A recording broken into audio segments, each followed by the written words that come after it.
Bueno, primero, antes de nada, muchas gracias por venir a escucharme y a comprender un poco. Voy a intentar explicar un poco más, que yo creo que lo ha explicado Ander muy bien. Casi todo, yo me podría marchar ya prácticamente. Pero bueno, vamos a intentar profundizar un poco en el tema.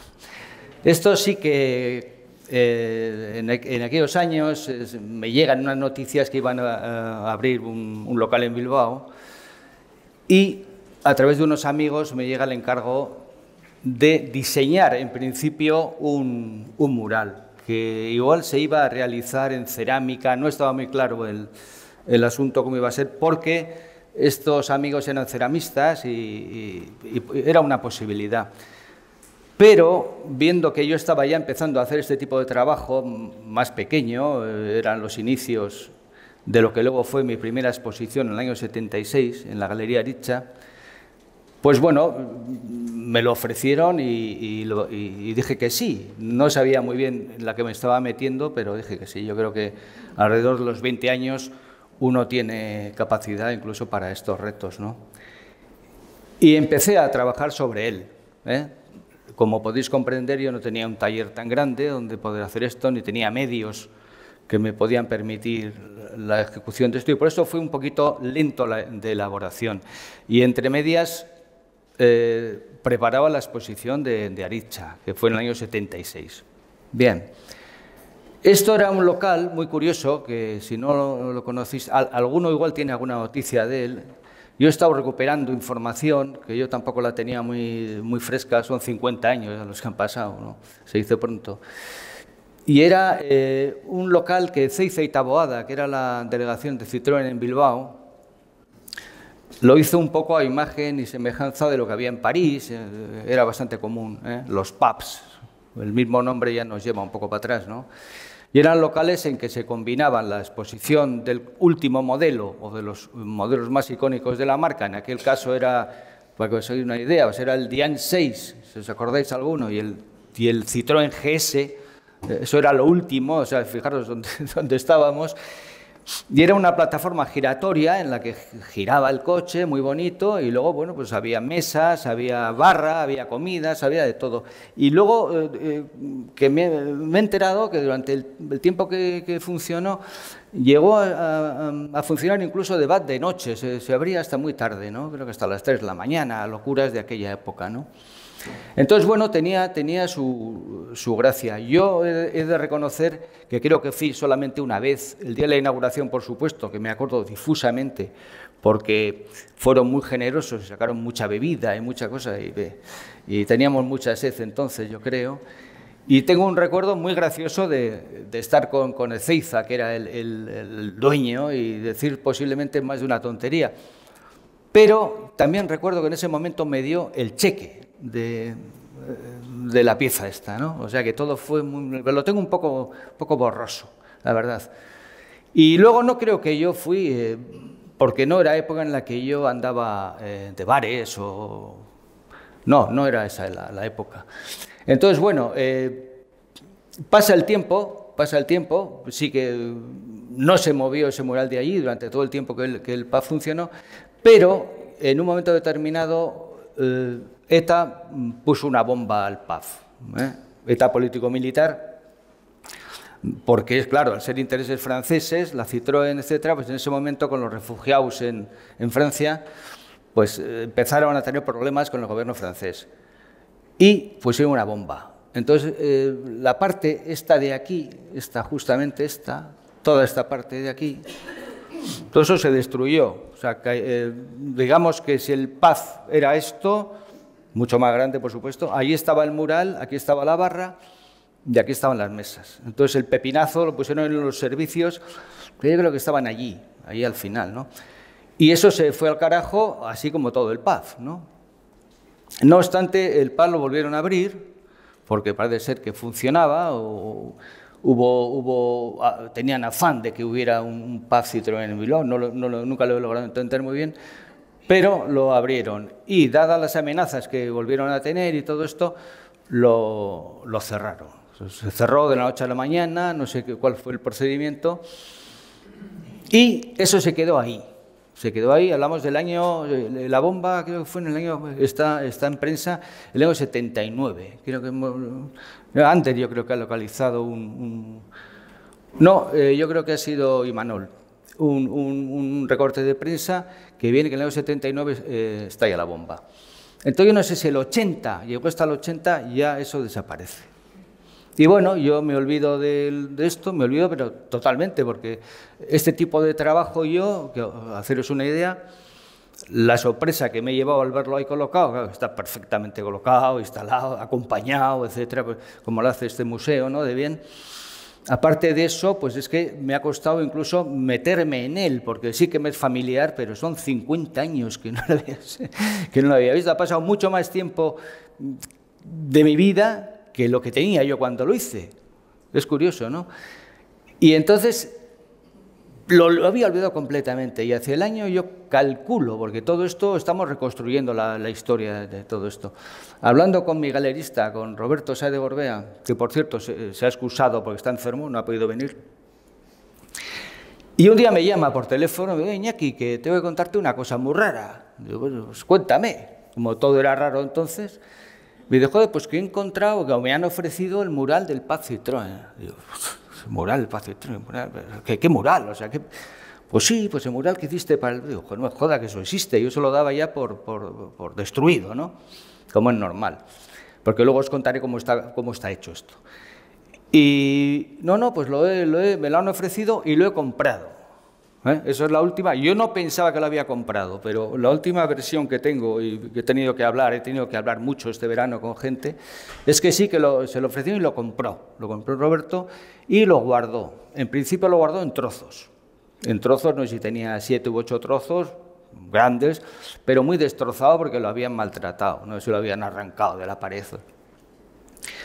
Total, que asume Roberto la reconstrucción del mural y un sitio donde se puede colocar, que era importante, en vez de tenerlo almacenado, que ocupa la hostia, aunque sean trozos. Entonces está primero en Café Selabra, en un almacén que tenía en la carretera de Galdácano, un sitio no muy adecuado, pero bueno, era una manera de tenerlo situado, montado, porque eso suelto pues se acaba destruyendo, ¿no? Y esa fue la primera reconstrucción importante que le hice yo, donde desapareció una parte central. O sea, mide 12, era más grande. Por aquí tenía otra parte que no se pudo recuperar, que sí estuve a punto de rehacerla, pero por razones que no vienen al caso no lo hice, ¿no? Entonces ahí se colocó, ahí estuvo un montón de años en ese local, ya digo que era el tostadero de café, o sea, en un ambiente muy extraño, ¿no? Imaginemos esto, yo creo que estaba como a 5 o 6 metros de altura, un olor a café de la hostia y máquinas sonando, era muy siniestro todo, ¿no? Y ahí estuvo unos años y esta empresa cambió de local y se fue a Rigorriaga, ¿no? Otro local más moderno, que ahí lo monté, lo volví a montar otra vez, lo volví a recuperar de nuevo, a repintar, a ensamblar. Igual ahí perdió algún tornillo, posiblemente, de los tornillos que tiene, pero ahí estuvo un poco más dignamente situado. Y ya, bueno, ahí se quedó el mural de Marras y yo ya me olvidé completamente, no estaba en mi vida este mural, ¿no? Hasta que de repente, ¿cómo son las cosas?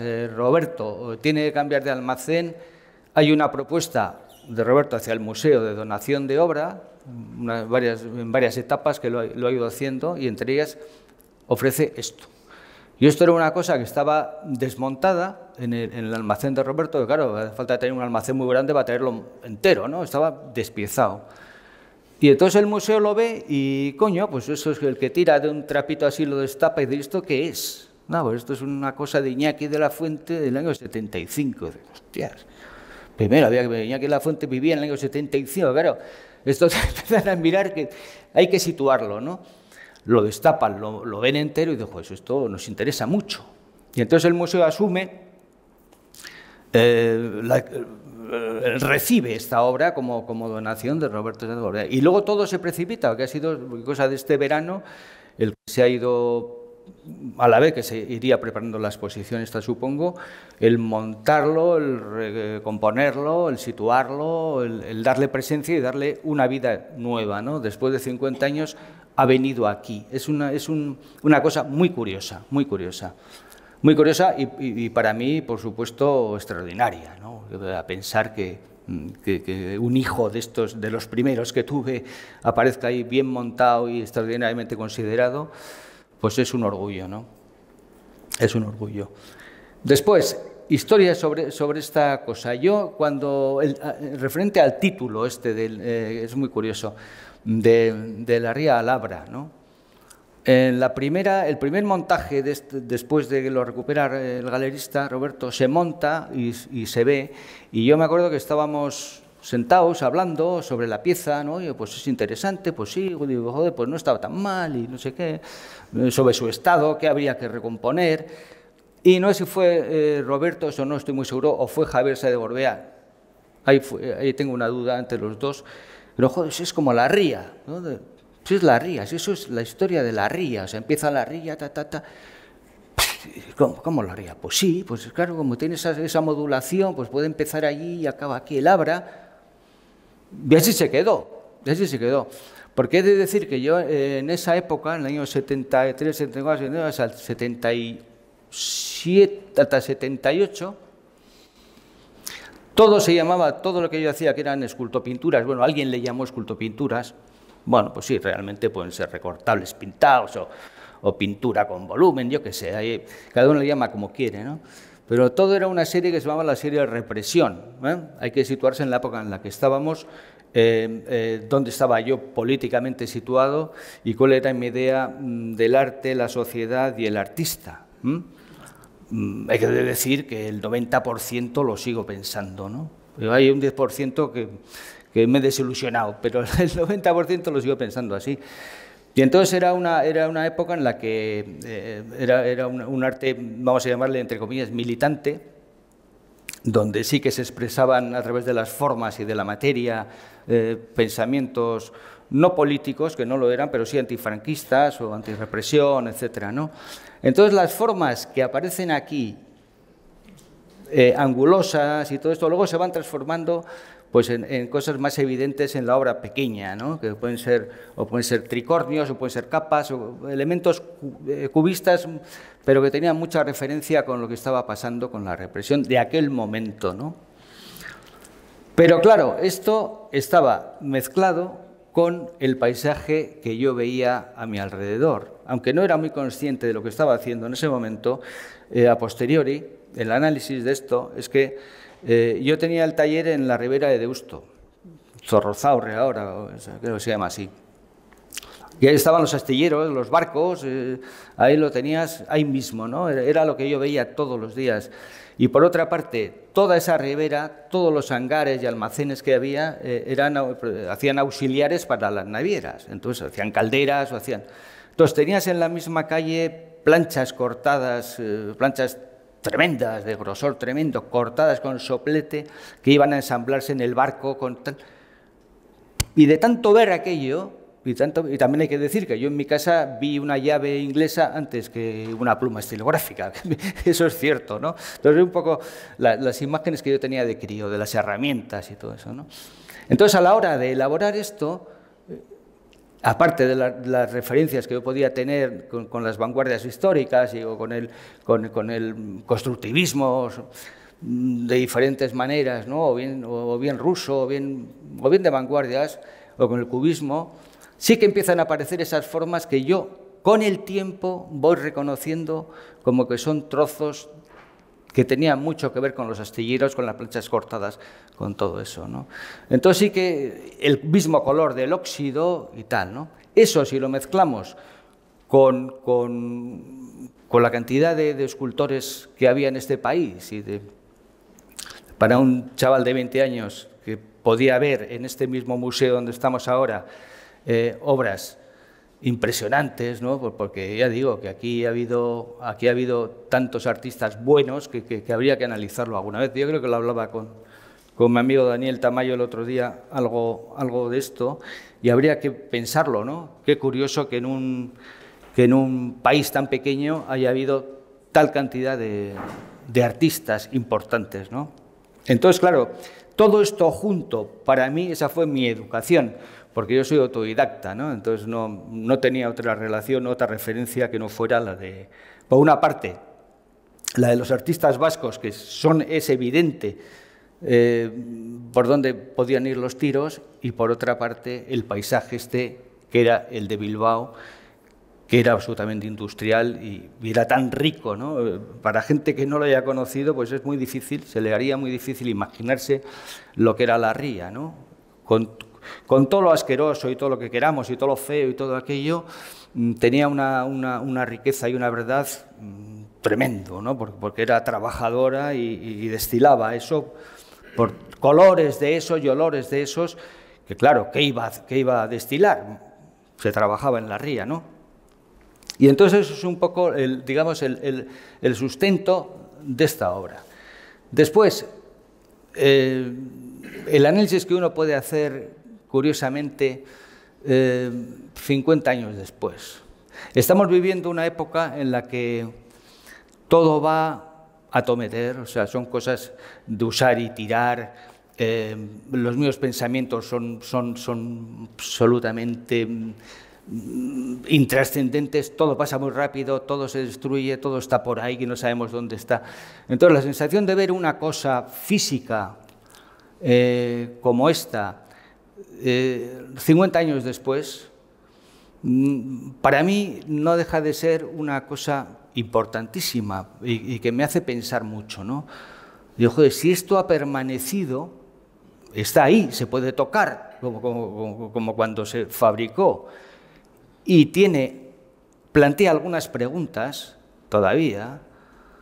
Joder, eso está muy bien, es muy chulo, ¿no? Es muy chulo porque no pertenece a eso que se piensa y desaparece en las redes, o lo vemos y luego no lo vemos, y dónde lo tenemos. Esto tiene más que ver con aquella cajita donde metíamos las fotos de la familia, que podíamos ir, abre la cajita de tal, y sacaban las fotos y las veías, ¿no? Algo de antes que era mucho más rico que tenerlo en el móvil, que ni Dios sabe lo que tiene, ¿no?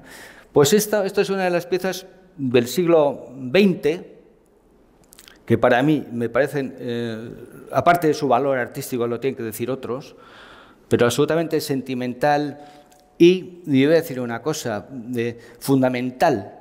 ¿Por qué? Porque se puede ver, se puede tocar, se puede apreciar 50 años después y ya tiene, gracias al museo, cómo no, y a mis compañeros artistas que lo han podido valorar y todo esto, y que me ayudan con su trabajo, un trozo de clasicismo de ese que es interesante.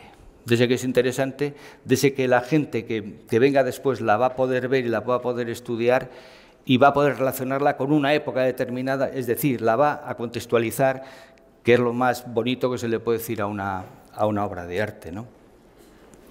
Yo creo que con este rollo que lo estoy metiendo me he querido acercar un poco a lo que es esta pieza. Yo entiendo también que esto tiene que plantear un montón de preguntas. ¿Por qué? Porque es como una pieza venida del pasado, ¿no? Que parece ¡pum! Y nadie la ha visto, porque yo, ya repito, a partir del año 76, la he visto venir a Sol Panera, la que me hizo la primera exposición, la saludo y le agradezco mucho aquello.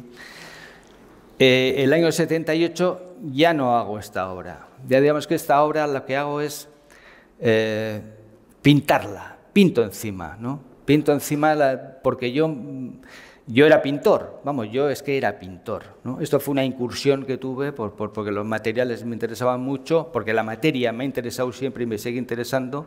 Entonces fue una prueba que hice que duró un año y medio. Es que después, por eso digo la sorpresa, que después del 76 no vuelvo a trabajar así. O sea, han pasado 50 años que he hecho otras cosas totalmente distintas. Pero claro, por eso las preguntas, yo sí que os invitaría a todos a que me hagáis preguntas, porque esto lo vamos a agilizar más y va a ser menos tostón, porque yo creo que el tostón ya lo he metido, ¿no? Sobre esa obra en particular he dicho cómo la hice, cuándo la hice, para qué la hice y las cosas que le han pasado en estos 50 años, que le han pasado cosas. Ha viajado, se ha roto, se ha reconstruido, se la ha operado, ha salido bien de la operación y ahora está en el museo. Termino el rollo, que se me estaba olvidando. Que curiosamente, el Museo de Bellas Artes, vamos a hablar un poco sobre el Museo de Bellas Artes. Yo cuando era pequeñito, o sea, vamos a decir, hace 60 años, yo tenía 10 años, ¿no? 11 años. Pues bueno, pues yo he nacido muy cerca de aquí, muy cerca de aquí. Y el Parque de los Patos, ya sé que tiene otro nombre, es el Parque de los Patos, era el sitio donde de críos veníamos en fin, a hacer travesuras, a jugar los chavales, ¿no? Entonces, yo me acuerdo que de pequeño, claro, yo no era ni de fútbol, ni de cosas de estas, ni de nada. Yo empecé, a ver, si con 20 años hacía esto, pues con 10 días eso es lo que casi hacía, ¿no? O con 11, o con 12, o con 13, o con 14. Y me acuerdo ver a Ignacio Zuloaga ahí en la puerta del museo, ¿no? Y pensar, ¿quién coño será este tío, ¿no? O sea, claro, luego ir preguntando y decir, ¿eso que tiene aquí qué es? Pues es una paleta con sus colores, que se ven ahí el tubo y los pinceles. Y a todas esas pequeñas cosas, coño, y yo empecé, y eso, o sea, misterioso. Me parecía súper misterioso. Hasta que un día, por una serie de razones, mi padre nunca me dijo nada del arte, no tengo nunca me dijo nada de nada prácticamente, por el arte menos, y un día me metió al museo, por las buenas, aquel museo, el museo de hace 60 años, que era maravilloso, por otra parte, era una imagen del museo, no tiene nada que ver con esta, claro, evidentemente. Pero era maravilloso, era todo descubrimiento de los pintores flamencos, de Zuloaga, de Sorolla, ver un pequeño Greco. O sea, para un crío, eso fue para mí una epifanía absoluta, una epifanía. Yo salí de este museo conmovido, de verdad. O sea, decidido con esa edad a no hacer otra cosa en la puta vida. Más que intentar meterme por esos caminejos a ver qué era eso, como una suerte de laberinto, a ver, sin saber por dónde iba a ir, ¿no? Y os confieso que estoy en el mismo sitio. Estoy en el mismo sitio, en el mismo laberinto, metiéndome por los mismos vericuetos e intentando explicarme qué era eso que se inició con una imagen de Zuloaga, más o menos, digamos, buena o mala, pero absolutamente misteriosa y cada vez que la veo es cariñosísima para mí, me ha acompañado toda la vida. Después, pasado un tiempo,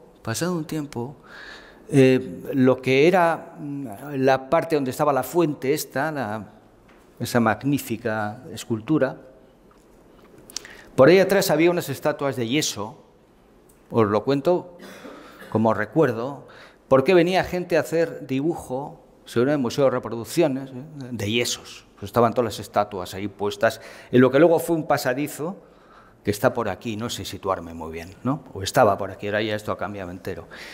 Y nos solíamos meter por ahí los chavales, y curiosamente, la hostia, detrás de cada estatua había cartones de gente que había estado dándole al carboncillo, entonces no se lo llevaban a casa, lo guardaban detrás. Claro, fíjate tú, aquel Iñaki, ¿no? Pues sacando todos los carboncillos, todas las imágenes, me imagino que alguna me la llevé, creo que sí.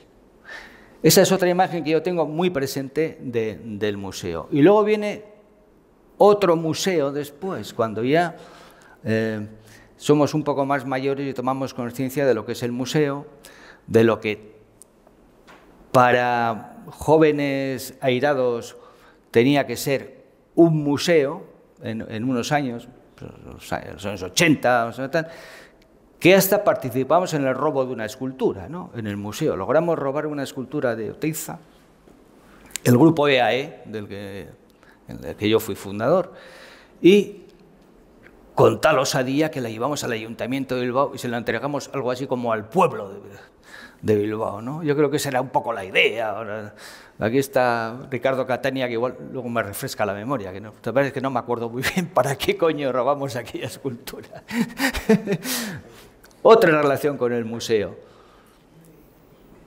Ya veis que con esto quiero decir que siempre he tenido una relación como la mayoría de las veces cariñosa con un museo que presenta y que tiene en sus fondos una cantidad de arte impresionante y que ahora es el momento posiblemente que se está reestructurando para presentarla con mucha más dignidad.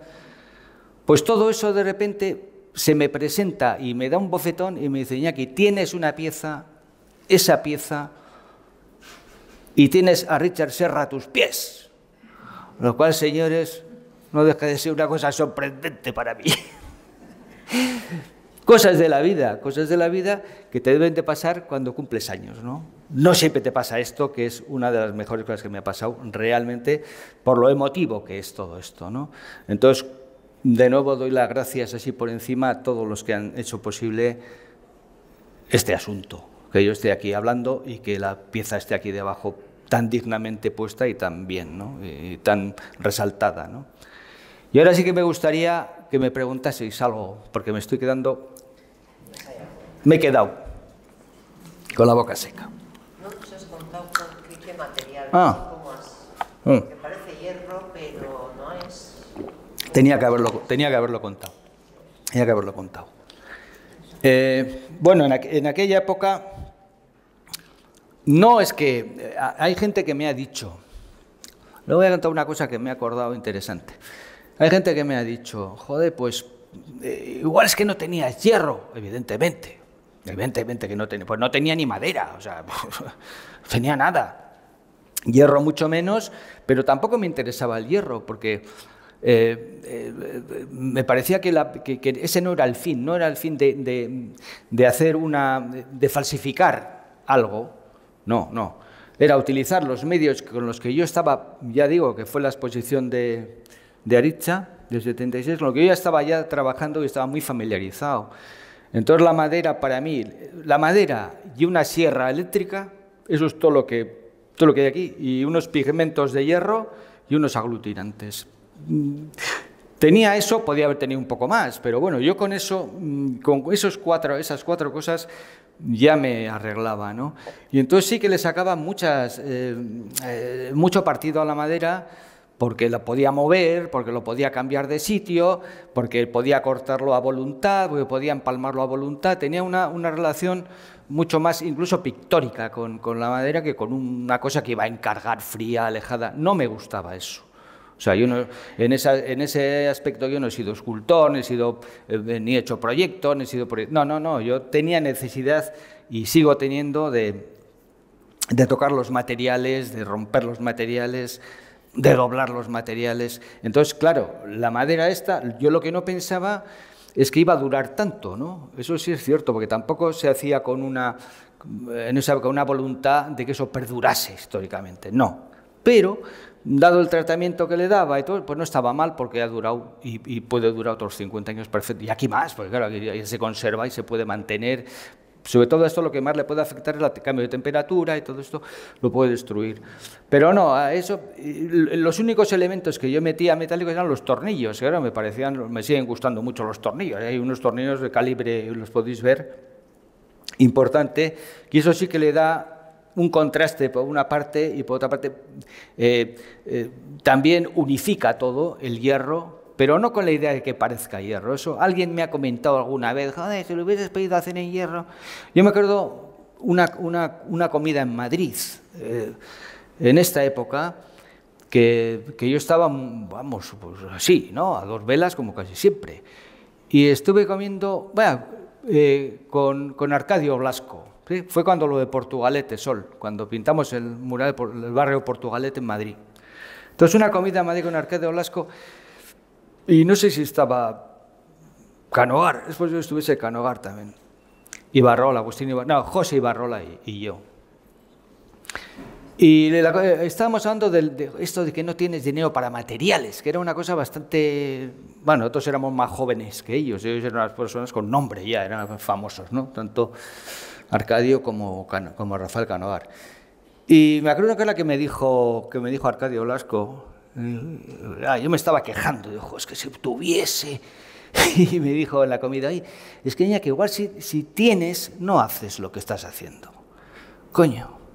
Y eso me sonó, y yo me acuerdo que en ese momento no me sentó nada bien. Claro, yo era bastante orgulloso y muy chulito, ¿no? Como de, joder, para mí me gustaría tener... Pero claro, eso con el tiempo he estado pensando y dándole, he tenido tiempo de pensarlo, pues mucho tiempo, pues igual tenía razón.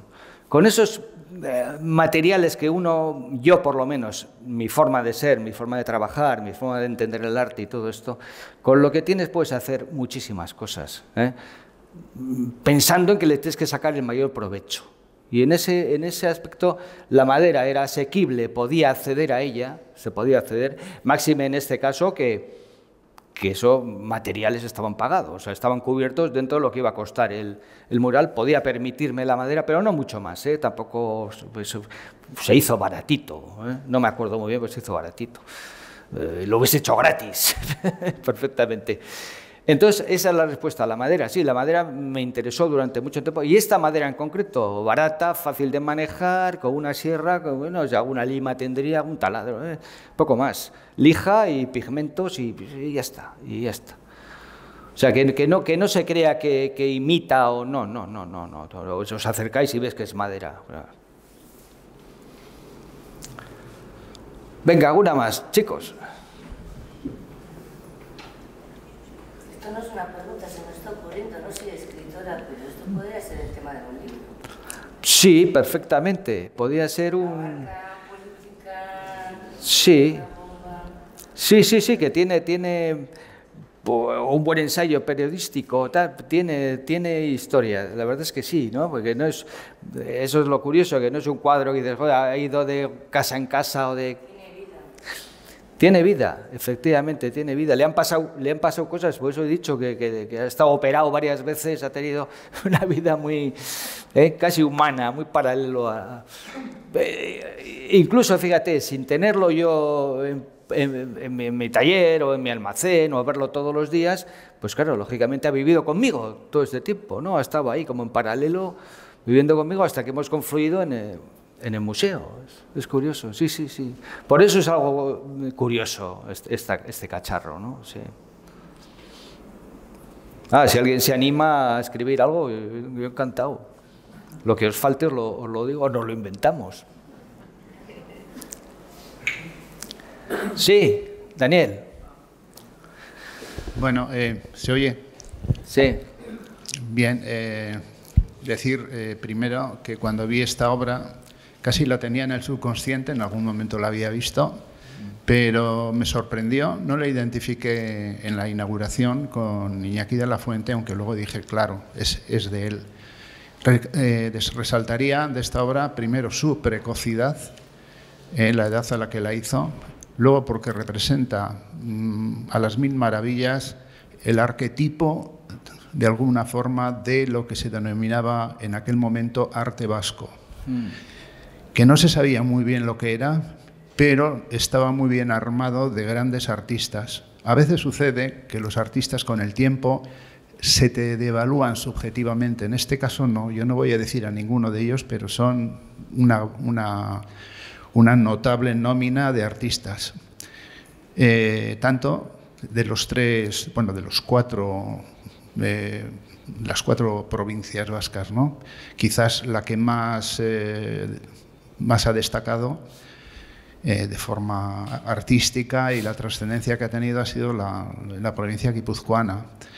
Pero otra cosa curiosa es como que los artistas vascos de aquella época, que estaban muy reconocidos, digamos, en los mentideros artísticos, no tenían la proyección a nivel estatal que pudieron tener otras zonas, ¿no? Con el Dau al Set en Cataluña o el grupo El Paso y con la Juana Mordó de vanguardia, y sin embargo han hecho una obra poderosísima.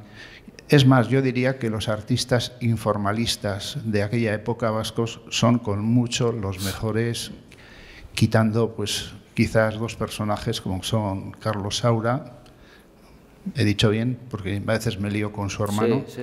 Carlos Saura, y el otro, por supuesto, Tapies. Bueno, me voy animando, Guino Bart, etcétera. Pero lo que son pintores, es decir, de pincel, la verdad es que tenemos esto. Y bueno, digo que esto caracteriza el arte vasco de aquella época, es como una síntesis, porque el arte vasco pivota entre dos corrientes, ¿no?, internacionales. No me gusta que se identifique con el expresionismo abstracto norteamericano. Yo creo que las raíces profundas de esto, como casi todo, provienen del constructivismo ruso. Y yo remarcaría una persona que no es muy conocida, pero que yo creo que de ahí mama mucha gente, que es Alexander Ester, que por supuesto en aquella época yo no tenía ni idea de que existía, y no sé si Iñaki también, no ha sido Alexander Ester. No. Y luego, digamos, ese tren, ese convoy, que unifica muy bien el constructivismo ruso con la pintura, y que uno de los afluentes sin duda es como Debussy, pero hay un personaje fundamental que es Sergi Poliakov, que es, yo creo que el arte vasco le debe mucho a él, sí.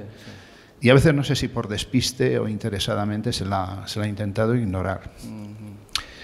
Nada, yo creo que esta obra es muy importante, primero porque es una gran obra, y por otro lado porque testimonia una época muy convulsa estética, políticamente.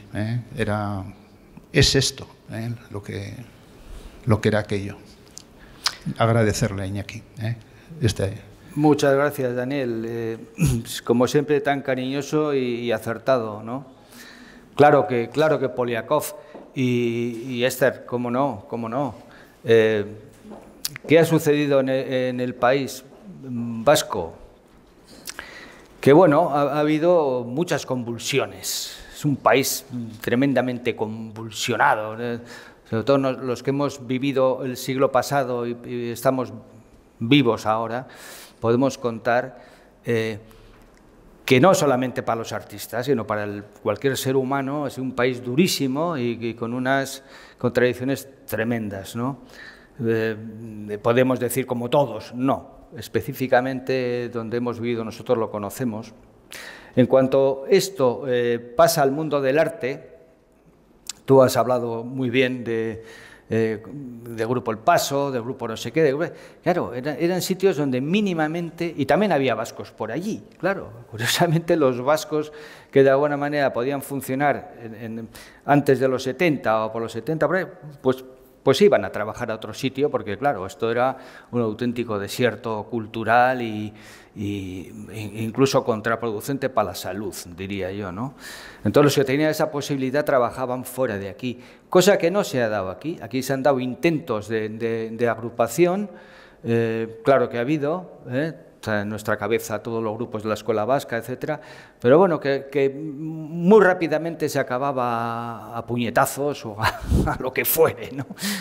Y la imposibilidad, creo que Jorge Ortiz decía algo así, ¿no? La tremenda imposibilidad de reconocerse, o sea, tremendo, algo que debe estar en los genes o algo así, porque ha sido imposible y ha habido muchísimos intentos que los artistas se hayan podido unir, aunque sea por un fin meramente estético, no digo ya ético, que eso ya hay otros ejemplos en los que yo he estado y que ha sido terrorífico, ¿no? Pero algo debe de pasar. ¿Y qué pasaba? Que la situación política era la que era, ¿no? Entonces, muchos de estos nombres que tú has dicho, el Poliakov y tal, estaba todo tan politizado de alguna manera, el arte, la cultura, tan crispada, que no creo que nadie fuese capaz de reconocer a su padre o a su madre en otro artista. Simplemente es eso, un exceso de ego y un exceso de localismo, que posiblemente de algo ha pecado el arte aquí, ha sido de localista, ¿no?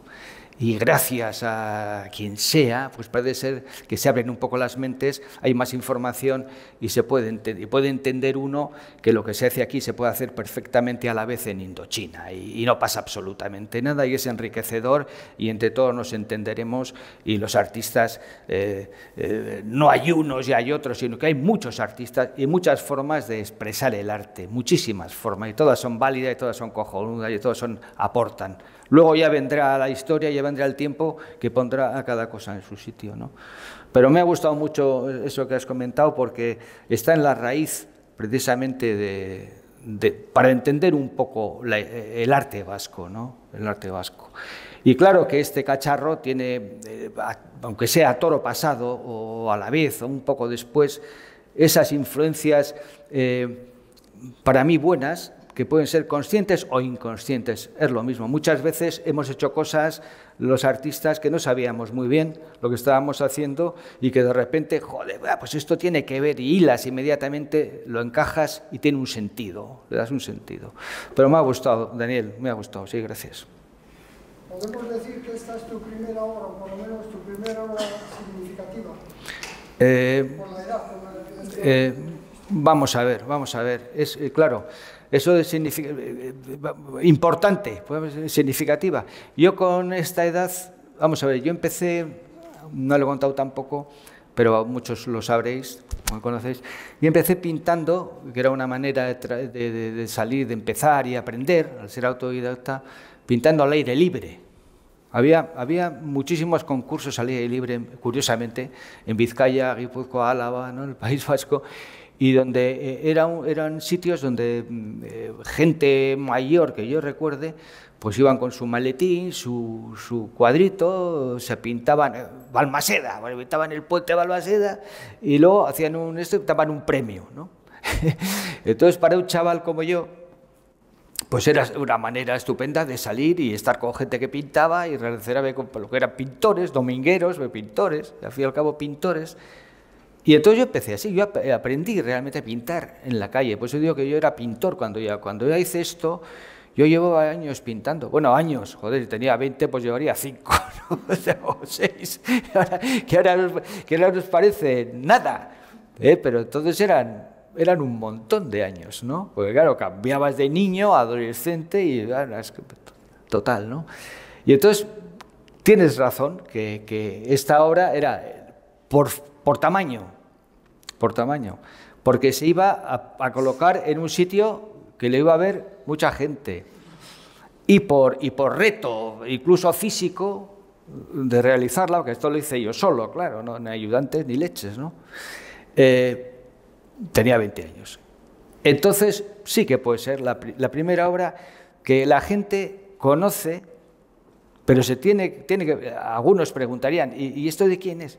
Pero es una obra que, curiosamente, durante muchísimo tiempo después no se ha relacionado conmigo. ¿Entiendes? ¿Por qué? Porque la obra no he seguido haciendo eso y porque ha pasado 50 años. Pero sí que la puedo recordar como la primera obra importante dentro por su formato, porque no había antes de esta obra nada como esto hecho por mí. Todo era más pequeñito, más manejable, más de llevar debajo del brazo, todo esto, ¿no? Entonces sí puede ser sí, y que desde luego a partir de aquí me abre un camino inmenso incluso para cosas que no tienen nada que ver con esto, como fueron mis siguientes exposiciones, pero que ahora venían de aquí. Bueno, pues enhorabuena y Soriona.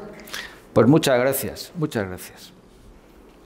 ¿Te dieron aquí directrices de cómo ejecutar o...? No. Sí, en absoluto. Es que, fíjate que intenté, porque era bastante común, ¿no?, un boceto, cosas, yo nunca he hecho bocetos, de nada, ¿no? Yo he atacado siempre, o he hecho a la vez que hacía la obra. Entonces sí que creo que dije, y algo, no puedes hacer lo que te dé la gana, o sea, una cosa curiosísima, muy rara, muy extraño, todo fue muy extraño, todo sigue siendo muy extraño con esto, es verdad. No me dijeron nada, me dijeron cuánto me iban a pagar E incluso no hubo un tiempo de ejecución porque se dilató durante, vamos a hacer el proyecto del PAC Citroën y tal, entonces llévate tu tiempo y claro, yo necesitaba tiempo porque necesitaba un sitio donde hacerlo, que me tuvieron que dejar un sitio, etcétera, o sea, la infraestructura, todo esto, ¿no? Pero la verdad es que estupendo, no hubo ningún tipo de previo para realizarla, ¿no? Ahora, una cosa, lo que es la historia, si pudiese volver, imaginaos, por un momento, les iba a salir una pasta. ¿Eh? La pena es que no puedo.